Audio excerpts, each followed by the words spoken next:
Primeiro, só para recapitular, nós vimos que o papel da igreja é manifestar a glória de Deus. Ou seja, a igreja é um reflexo da glória de Deus para o mundo. O mundo precisa olhar para a igreja e ver Deus.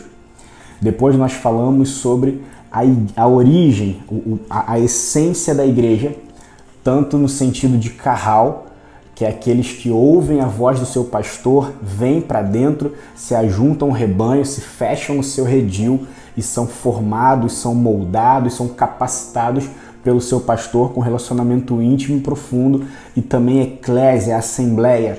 Depois de homens e mulheres maduros sendo formados a partir daquilo que Deus já liberou, saem de suas casas, de suas tendas, se unem em um lugar coletivo e manifestam publicamente aquilo que tem recebido no secreto. Nós também vimos que a igreja, ela é o corpo de Cristo, ou seja, a igreja não funciona a partir daquilo que ela quer, a partir do que seus líderes e pastores pensam, mas única e exclusivamente da mente e da mentalidade de Jesus, pois ele é o cabeça da igreja.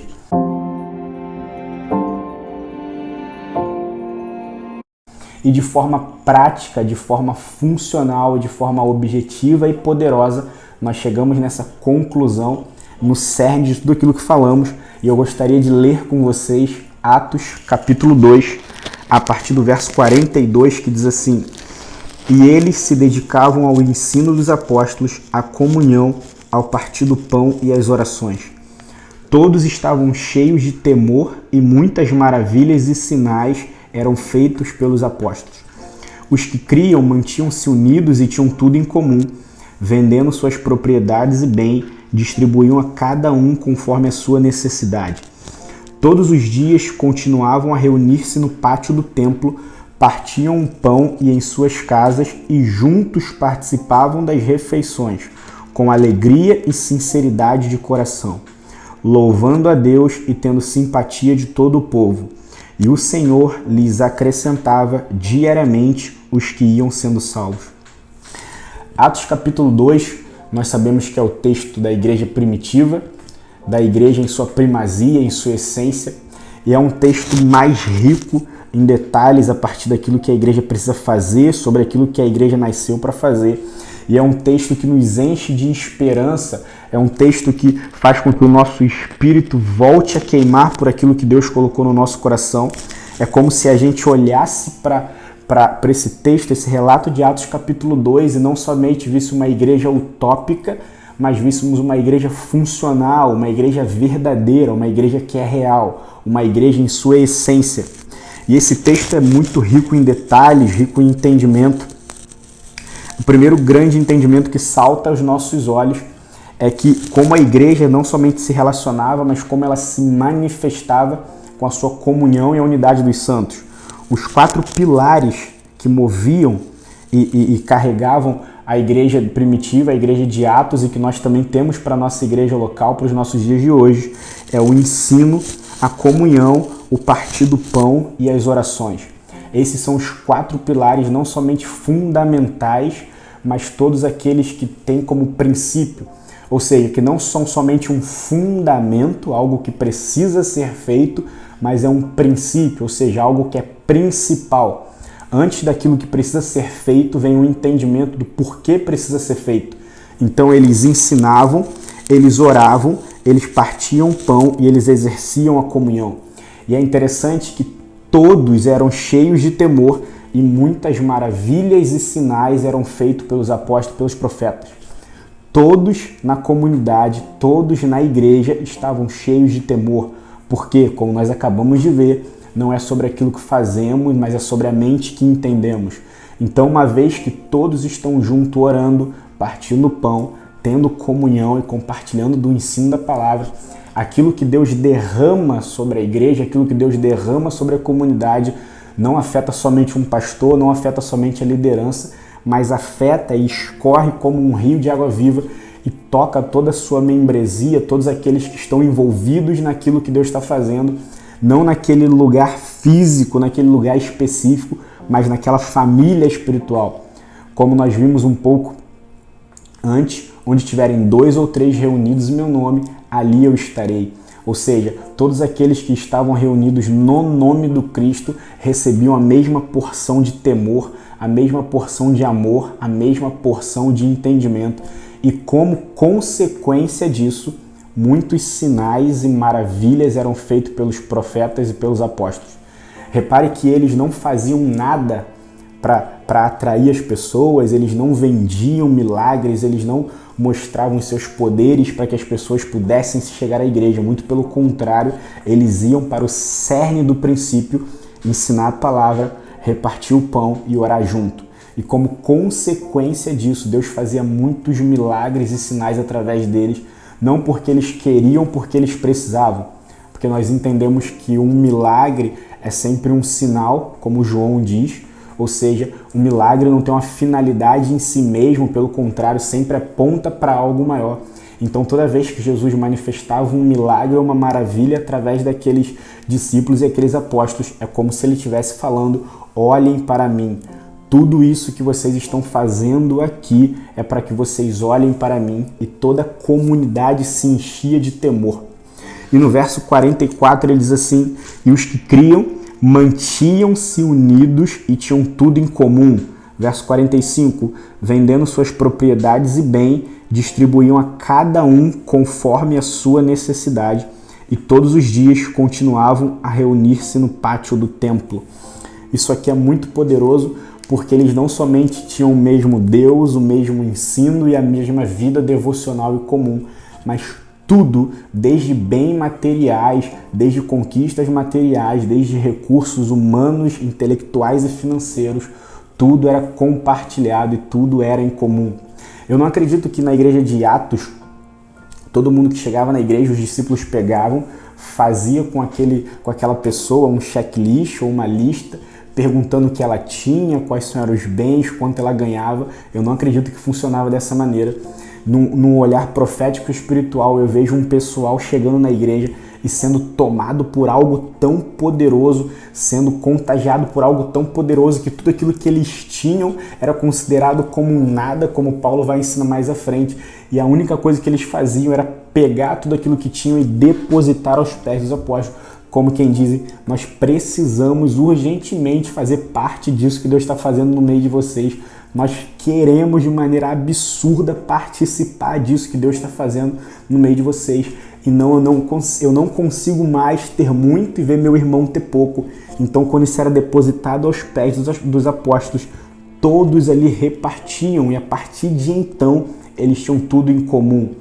E é interessante que a gente, quando olha isso, a gente não deve atentar para bens materiais ou conquistas materiais, mas sim por aquilo que eles também receberam de Deus. Tudo aquilo que eu recebo de Deus deve ser repartido com você. Tudo aquilo que você recebe de Deus deve ser repartido comigo. Seja o seu talento, o seu recurso, o seu dom, o seu intelecto, tudo deve ser colocado à mesa, porque agora nós somos igreja. Agora nós pregamos e nós cremos no poder do um, até que toda a comunidade receba uma mesma porção de acordo com a sua necessidade. E isso é muito poderoso. E no verso 46, o texto continua dizendo: e todos os dias continuavam a reunir-se no pátio do templo, partiam o pão em suas casas e juntos participavam das refeições, com alegria e sinceridade de coração, louvando a Deus e tendo a simpatia de todo o povo. Esse verso 47 também traz algo que inflama os nossos corações. A galera se juntava em casa, partia o pão, isso simboliza e também aponta para a ceia, comunhão, todos sentados à mesa. E não só no partir do pão, mas nas refeições. Eles estavam juntos, um indo na casa do outro, se juntando no templo. E na última parte do verso diz assim: e eles tinham a alegria e a compaixão de todo o povo. Sabe algo que a gente vê muito nos nossos dias? Que a igreja é chata, que a igreja atrapalha a vizinhança. Uma vez eu ouvi um pastor falar algo muito interessante, ele disse assim: se a sua igreja for tirada do seu bairro, os vizinhos vão ficar tristes ou vão fazer uma festa? Então, quando a gente olha para esse pessoal de Atos, que eles louvavam a Deus, eles oravam, eles enchiam o pátio de gente. Eu imagino uma alegria absurda, as crianças correndo, comendo pão, compartilhando, todo mundo trazendo o que tinha e colocando na mesa. revelando o seu coração, expondo o seu coração, todo mundo com sinceridade, orando e buscando a Deus. E nesse cenário, nesse contexto, todo o povo, eles tinham a simpatia de todo o povo. Toda a vizinhança que olhava pelaquela igreja, eles olhavam e via, cara, eu vejo uma verdade no coração dessa galera, eu vejo sinceridade nisso que essa galera fala.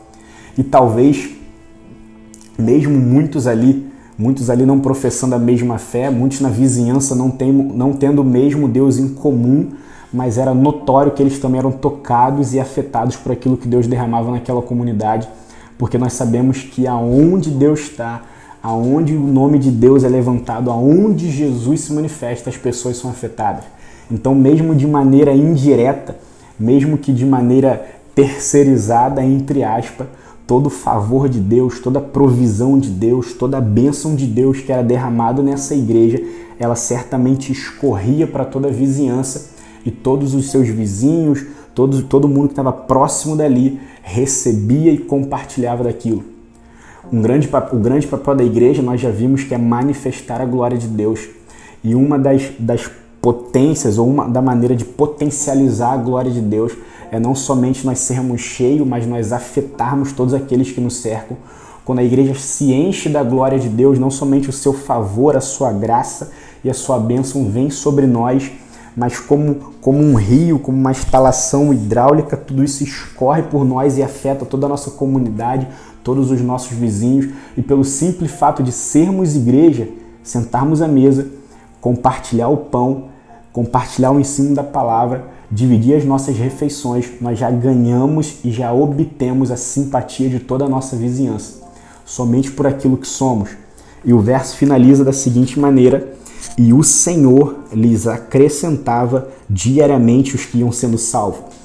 A Bíblia não deixa isso explicitamente, a Bíblia não diz isso de maneira literal, mas eu creio que essa última parte do verso 47 é aquilo que nós acabamos de ler. Todo esse povo que tinha simpatia, todo esse povo que de alguma maneira, seja no falar, seja na prática, seja no olhar de longe, vê um povo feliz, todo esse povo que tinha simpatia pela igreja, de alguma maneira é como se uma sementezinha fosse lançada ali. E aos pouquinhos, conforme essa relação, essa roda gigante ia funcionando, e a semente ia germinando, ia dando fruto, até que Jesus era materializado no coração daquelas pessoas. Deus simplesmente acrescentava os que iam sendo salvos. Não tinha nenhum esforço braçal, não tinha nenhum esforço humano, eles apenas estavam sendo igreja, sentando à mesa, compartilhando o pão e revelando Jesus. Sentando à mesa, compartilhando o pão e manifestando a glória de Deus. E isso era algo tão poderoso que sem eles saírem para evangelizar, sem eles saírem para bater de porta em porta de maneira literal, Deus pegava essa galera que era contagiada pela maneira verdadeira e sincera que eles viviam e inseria na igreja que já existia. E todos os dias, não somente nos cultos de domingo, não somente nas reuniões de quarta, mas todos os dias Deus ia acrescentando os que iam sendo salvos à sua igreja. Talvez a gente olhando assim, o texto simplesmente lendo, você pode pensar que, nossa, é algo utópico, é algo inalcançável, é algo inatingível, mas não. Essa é a poderosa e verdadeira igreja do Senhor, tendo os 4 pilares fundamentais: ensino da palavra, partir do pão, comunhão e oração. Apenas sendo igreja na maneira mais pura, real e verdadeira, e deixando que Deus faça todo o resto, operando sinais e maravilhas e abençoando diariamente os que iam sendo salvos ao seu corpo. E é isso, Igreja Redil, que essa aula possa ser uma realidade em nosso meio, que esse entendimento se torne cada vez mais prático na nossa igreja, na nossa comunidade local, tendo em mente e em vista sempre esses 4 pilares que fundamentam a igreja do Senhor: o ensino, o partir do pão, a comunhão e as orações, que nós possamos cada vez mais nos tornar essa igreja que nós entendemos, que nós pregamos e nós ensinamos. E para você que está nos assistindo, espalhe essa aula para o máximo de pessoas que você puder, envie esse vídeo para todo mundo que você conhece e a gente se vê na próxima aula. Fiquem com Deus, boa semana, fiquem na paz.